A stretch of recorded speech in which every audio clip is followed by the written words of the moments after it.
మాకు ఒక్క ఓటు కూడా రాకపోయినా జగన్మోహన్ రెడ్డి గారు సమాధానం చెప్పాల్సింది కాంగ్రెస్ పార్టీకి కాదు, రాష్ట్ర ప్రజలకు జగన్మోహన్ రెడ్డి గారు సమాధానం చెప్పాలి. మాకు ఎన్ని ఓట్లు వచ్చాయి అన్న విషయం పక్కన పెడితే జగన్మోహన్ రెడ్డి గారికి అయితే 38% ఓట్లు వచ్చాయి కదా.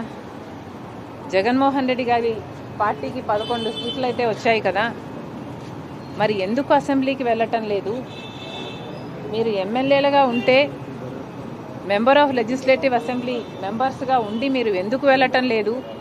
వెళ్ళటం లేదు కాబట్టి రాజీనామా చేయండి అని మేము డిమాండ్ చేస్తే ఆ ప్రశ్నకు సమాధానం ఇవ్వకుండా మేము ఇన్సిగ్నిఫికెంట్గా అన్నట్టు మాట్లాడారు జగన్మోహన్ రెడ్డి గారు. జగన్మోహన్ రెడ్డి గారికి సూటి ప్రశ్న, మాకు ఎక్కువ ఓట్లు రాలేదంటున్నారు. సరే, మీకు 38% ఓట్లు వచ్చాయి.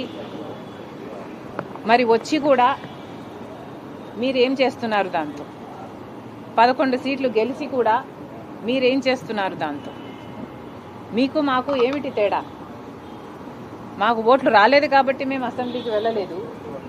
మీకు ఓట్లు వచ్చినా 11 సీట్లు గెలిపించినా జగన్మోహన్ రెడ్డి గారు అసెంబ్లీకి వెళ్ళకపోతే మాకు ఆయనకు ఏమిటి తేడా? ఆయనకైనా ప్రజలు 38% ఓట్లు ఎందుకు ఇచ్చినట్టు? జగన్మోహన్ రెడ్డి గారు దానికి సమాధానం చెప్పాలి. కాంగ్రెస్ పార్టీ ఒక జాతీయ పార్టీ. జగన్మోహన్ రెడ్డి గారు పుట్టక ముందు నుంచి ఉంది కాంగ్రెస్ పార్టీ. అలాంటి కాంగ్రెస్ పార్టీని ఈరోజు చిన్న చేసి మాట్లాడుతున్నారు. ఏ కాంగ్రెస్ పార్టీని అయితే రాజశేఖర రెడ్డి గారు సేవ చేశారో, ఏ పార్టీలో అయితే రాజశేఖర రెడ్డి గారు ముఖ్యమంత్రి 2 సార్లుగా అధికారం చేపట్టి ఆఖరికి తన ప్రాణం కూడా ఏ పార్టీలో అయితే త్యాగం చేశారో ఆ కాంగ్రెస్ పార్టీ గురించి జగన్మోహన్ రెడ్డి గారు చాలా చిన్న చేసి మాట్లాడారు. అయ్యా జగన్మోహన్ రెడ్డి గారు, మీరు పుట్టక ముందు నుంచి ఉంది కాంగ్రెస్ పార్టీ. అలాంటి కాంగ్రెస్ పార్టీ గురించి మాట్లాడే అర్హత మీకు లేదు. మీరు మాట్లాడదలుచుకుంటే మీ పార్టీ గురించి మాట్లాడండి, వైసీపీ గురించి మాట్లాడండి. వైసీపీ ఏం చేసిందో చెప్పండి. మీరు పూర్తి మద్యపాన నిషేధం అని చెప్పి మోసం చేశారు. రైతులకు 3,000 కోట్ల ధర స్థిరీకరణ నిధి ఇస్తాము ప్రతి సంవత్సరము అని మోసం చేశారు.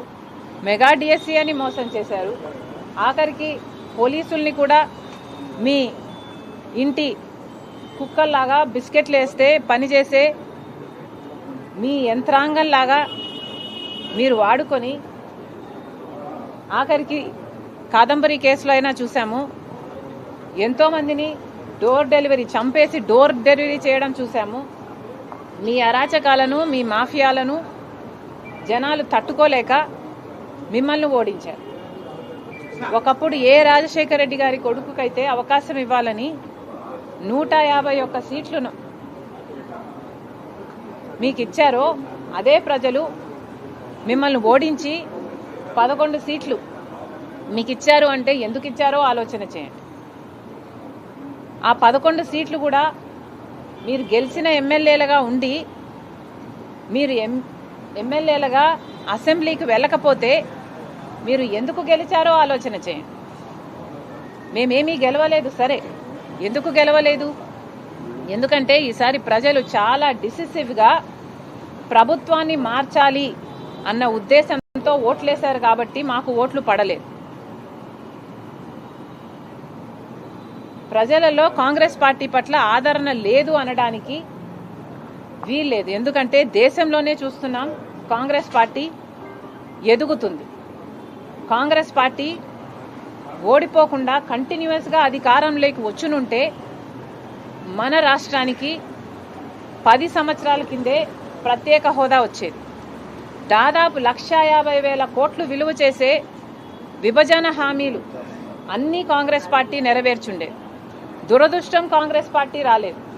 ఈసారి కూడా కాంగ్రెస్ పార్టీకి ఓట్లు ఎందుకు పడలేదు అంటే మీ పుణ్యమే. కాంగ్రెస్ పార్టీ కేవలం ఇంత డెసిసివ్గా ఓట్లు ఎలక్షన్లు జరిగాయి కాబట్టే మిమ్మల్ని అధికారంలోంచి దించడానికి ప్రజలు నిర్ణయించుకున్నారు కాబట్టే ఈసారి చంద్రబాబు గారికి ఓట్లేసి గెలిపించారు. కాంగ్రెస్ పార్టీకి అభిమానులు లేక కాదు. మళ్ళీ చెప్తున్నాం, జగన్మోహన్ రెడ్డి గారు నిన్న ఏదైతే బడ్జెట్ మీద ప్రెస్ మీట్ పెట్టి చెప్పారో వాస్తవానికి అది అసెంబ్లీలో ఫ్లోర్ ఆఫ్ ద హౌస్ మీద జగన్మోహన్ రెడ్డి గారు మాట్లాడాల్సిన విషయాలు.